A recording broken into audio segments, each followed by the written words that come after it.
بسم اللہ الرحمن الرحیم۔ آدم علیہ السلام اللہ تعالیٰ کے برگزیدہ نبی تھے۔ جب اللہ تعالیٰ نے انہیں پیدا کرنا چاہا تو فرشتوں سے اور ابلیس سے کہا، میں کھنکھناتے ہوئے سیاہ اور سڑے ہوئے گارے سے ایک انسان بنانے والا ہوں۔ جب میں اسے ٹھیک طرح سے بنا کر مناسب شکل دے دوں اور اس میں اپنی روح پھونک دوں تو تم سب اس کے آگے سجدے میں گر پڑنا۔ پھر اللہ تعالیٰ نے پوری زمین سے ایک مٹھی مٹی لی۔ یہی وجہ ہے کہ آدم علیہ السلام کی اولاد میں کوئی گورا ہے، کوئی کالا ہے، کوئی سانولا ہے، کوئی نرم ہے اور کوئی سخت۔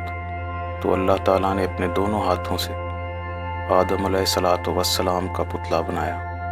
جب ابلیس نے اسے دیکھا تو اس کے گرد چکر لگانے لگا اور اس کو بغور دیکھتا رہا۔ اس نے دیکھا کہ پتلا اندر سے خالی ہے، تو وہ سمجھ گیا کہ آدم اپنے اوپر قابو نہ رکھ سکے گا۔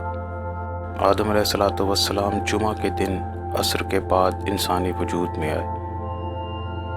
جب اللہ تعالیٰ نے آدم علیہ السلام کو پیدا کیا، یعنی ان کے جسم میں روح پھونکی، تو انہیں چھینک آئی، تو انہوں نے اللہ تعالیٰ کے حکم سے الحمدللہ کہا۔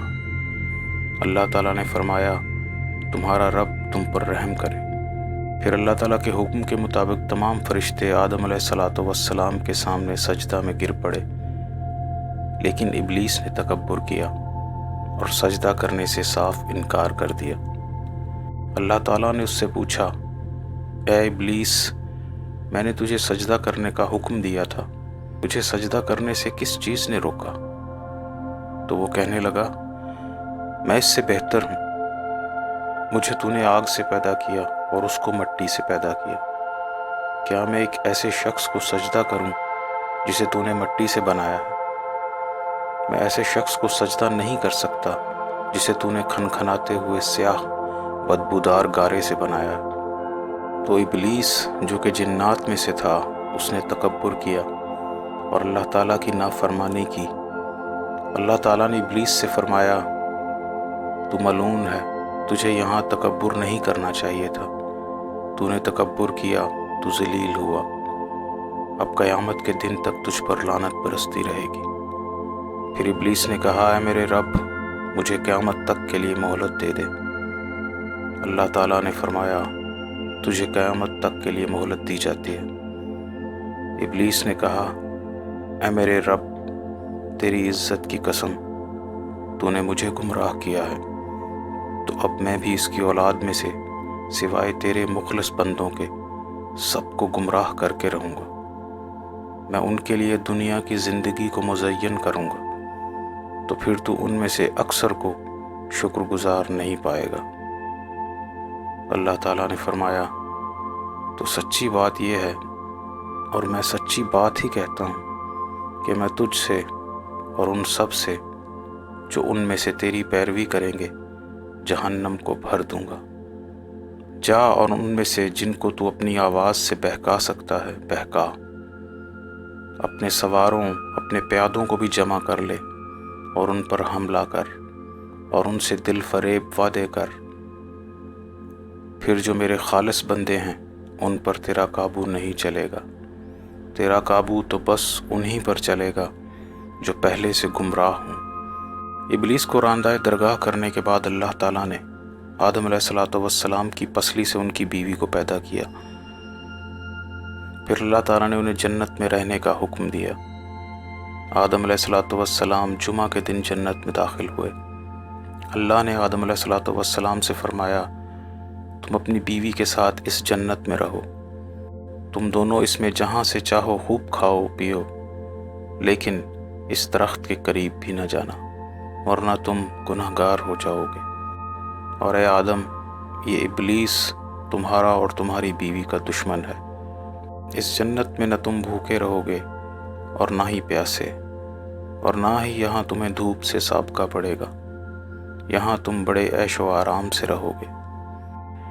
لیکن ابلیس ان کے پیچھے لگا ہوا تھا۔ اس نے آدم علیہ السلام اور ان کی زوجہ کو بہکانا شروع کیا۔ ایک دن ان سے کہنے لگا، تمہارے رب نے جو تمہیں اس درخت سے منع کیا ہے، تو وہ صرف اس لیے کہ کہیں تم فرشتے نہ بن جاؤ اور ہمیشہ زندہ رہو۔ پھر ابلیس نے قسم کھا کر کہا، میں تم دونوں کا خیر خواہ ہوں، اس لیے یہ باتیں تمہیں بتا رہا ہوں۔ پھر ابلیس نے بالآخر ان کو ورغلا ہی دیا اور ان دونوں نے اس درخت میں سے کھا لیا۔ اللہ تعالیٰ نے انہیں پکار کر فرمایا، اور میں نے تم سے نہیں کہا تھا کہ شیطان تم دونوں کا کھلا دشمن ہے۔ اللہ تعالیٰ نے ان دونوں کو جمعہ کے دن جنت سے نکل جانے کا حکم دیا اور اسی دن وہ زمین پر اتار دیے گئے۔ اللہ تعالیٰ نے آدم علیہ السلام کو دعائیہ کلمات سکھائے۔ ربنا ظلمنا انفسنا وإن لم تغفر لنا وترحمنا لنكونن من الخاسرین۔ ان دونوں نے ان دعائیہ کلمات کے ساتھ اللہ تعالیٰ سے معافی مانگی۔ اللہ تعالیٰ نے جمعہ کے روز ان کی توبہ قبول فرمائی۔ توبہ قبول کرنے کے بعد بھی اللہ تعالیٰ نے آدم علیہ السلام سے فرمایا، اس زمین کی زندگی میں جب کبھی میری طرف سے تمہارے پاس ہدایت آئے تو اس پر عمل کرنا۔ جو شخص اس پر عمل کرے گا وہ گمراہ نہ ہوگا اور نہ ہی بدبختی کا شکار ہوگا۔ اسے نہ کوئی خوف ہوگا اور نہ کوئی غم، یعنی دوبارہ جنت میں داخل ہو جائے گا۔ اور جس نے کفر کیا اور ہماری آیتوں کو جھٹلایا تو وہ دوزخ میں جائے گا اور ہمیشہ ہمیشہ اس میں رہے گا۔ جب آدم علیہ السلام زمین پر رہنے لگے تو پھر اللہ تعالیٰ نے ان کے لیے عمدہ لباس کا انتظام فرمایا اور ان کی اولاد بھی خوب ہوئی۔ اللہ تعالیٰ نے ان کی اولاد کو عزت و کرامت سے سرفراز فرمایا، بحر و بر میں ان کی نقل و حرکت کے لیے سواریاں مہیا کیں، ان کے لیے پاکیزہ کھانوں کا انتظام فرمایا اور ان کو اپنی مخلوقات میں سے بہت سی مخلوقات پر برتری عطا فرمائی۔